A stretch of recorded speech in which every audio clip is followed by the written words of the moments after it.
You are now listening to the Hot Take Hot Box. Am I crazy, Matt, for having just a little bit? No, listen, you're a fan. Like at the end of the day, it's by the time Monday rolls around, I'll be back. Like I'll be not believing in them, but I'll be rooting for them. You know, like that's the hope is part of that. You start to be like, all right, well, of course we can beat anybody. We can. That's why we wouldn't be this upset about the team if we didn't have the talent and the capabilities to win some of these games. If last year's Eagles team had been, coming into Tampa Bay, maybe guys got injured or things weren't going their way, I would have been like, we're going to smoke Tampa Bay. Like, it would have been no doubt in my mind.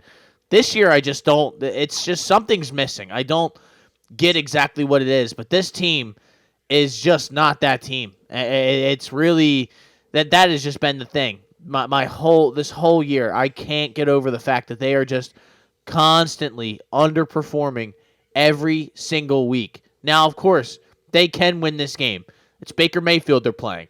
If they can shut the run down and make Baker Mayfield throw the ball, and I guess we can get to Baker Mayfield because he's a little banged up right now. I'm pretty sure he's dealing with a rib injury, right? And then there was he was limping around last week. I think it was the Saints game, right? He got fucking popped. So, listen, this is the big game for Jalen Carter. Honestly, like I think this is the Jalen Carter game. I think he's going to be disruptive. Cody and Mock, Reddick. I need Reddick to get some fucking heat on the right side. Him or Sweat, somebody coming off the edge. I don't care which fucking one it is. Just somebody. I don't give a fuck. Bring in Tristan McCollum and send him on a blitz. I could not care less. Send somebody on a blitz around the outside and hope that somebody on the interior, maybe Fletch can do something. Maybe BG can do something, but have Jalen Carter have that push up front. The Buccaneers, let's try to bring up, I have like 7,000 tabs open. It's actually kind of sad. I have a tab open. I have a tab open, right? It's a Wikipedia page of the Gaza Strip. Like, I don't even know what I was trying to. I was just down a wormhole, a rabbit hole of the Gaza Strip. I was like, I will go over there and help you. No, but if you look at Tampa's offensive line all year, it's really struggled. I mean, Tristan Wirfs, one of the best tackles in football for sure. Luke Godecki, the other tackles, had a decent year. Yeah, but Aaron Stinney is one of their guards. Their other guard, I guess Cody Mock. He's their lowest graded player on their entire offense, 44.7. Multiple penalties, a bunch of sacks given up. Doesn't really do well in the run game. Their center, I think, is Robert Hainsey. He's old. He hasn't had a good year. That is exactly where we should shred them. And I've noticed in games where Rachaad White does well, it's kind of running outside. And obviously we've had a lot of problems containing and setting the edge. So that's going to be an issue. But if they try to run up the middle, if they try to do anything like that, some play action fakes, I think we should have maybe not huge, but we should have a decent amount of success up front, going up the middle. Jalen Carter ripping through the middle, ripping through the front, the center, the guards for Tampa. I think that should 100% be our move. Just not send the house. I don't know if we have the personnel to do that, but send the blitz up front, heavy on the front, and hope our guys can win on the edge and just collapse that pocket so Baker, get him jittery, get him with the happy feet, make him panic and throw something up where he thinks he can throw it up to Mike Evans and then turn the ball over. That's really what we're going to have to do. Win the turnover battle, win the battle up front. These are the things we have said every single week. Yeah, that's what I'm listening to you, and I'm like, dude. I know. I'm saying it. I'm like, I definitely said this every week prior to this week, but I'm hoping something flips in these guys' heads and they're like, all right, this is the playoffs. Like, this is not a time to fuck around. This is where the coaches and the players, maybe before the game, Howie Roseman comes in the locker room or Jeffrey Lurie and I know it sounds corny, but gives like a motivational speech or something just to, show their presence and show them like, everybody's honestly counting us out. I know we're the underdog. I know we're the favorites, but we're also kind of the underdogs. Like, we're going to be a very popular fade on Monday night. 1 million. I've already seen a bunch of betting people talk about how they're hammering the Bucs, and I get it. But I don't think there's no reason that this team can't win this game. So I will be very, very upset and disappointed if they come out here with another lackluster performance or they lose a close game. I don't care how they lose. It could be a blowout and then they come back, or it could be a close game, overtime. I don't care. They need to win. They need to win this game. If they do not, there's gonna be a lot of I think fresh faces around this team next year. I think Sirianni's probably gone. We saw Pete Carroll got not He got the fired, but axe. Yeah. he got the axe. I think Belichick is probably just days away from Belichick getting the official axe.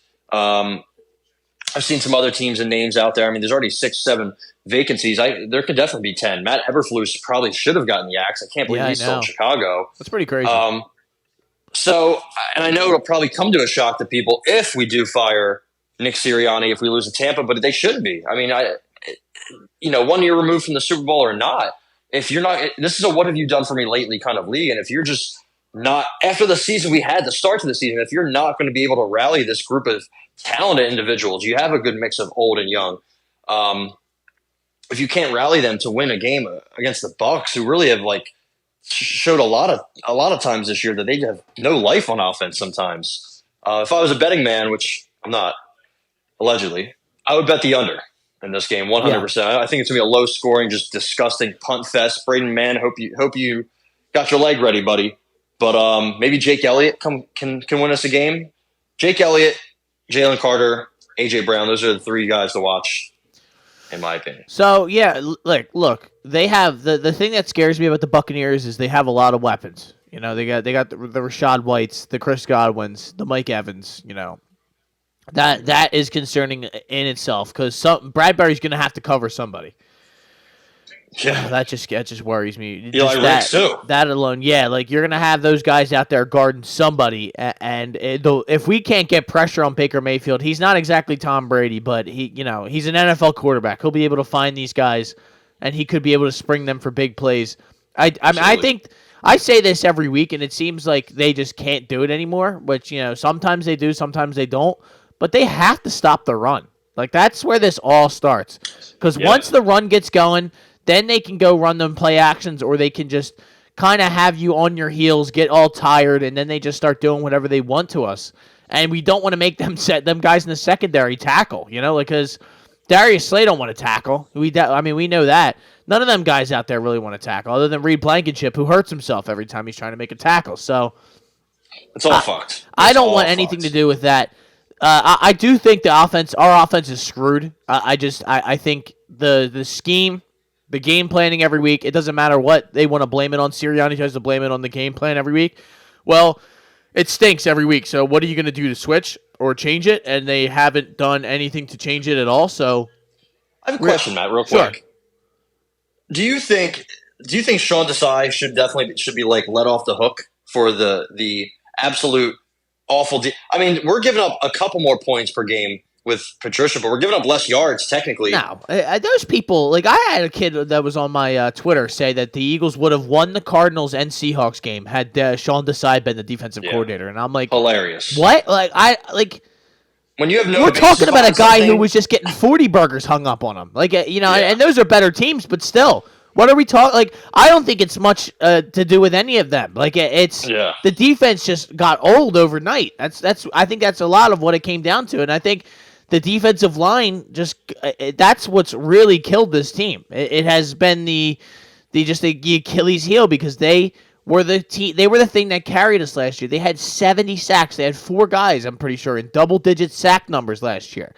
And they have just not been able to get to the quarterback. They have not been able to put the pressure that they were last year. And sometimes it's them, and sometimes it's the fact that with that, the ball is just coming out immediately, and our cornerbacks are playing 8, 9, 10 yards off the ball, and they're just getting these easy completions time after time after time after time. So it's time after time.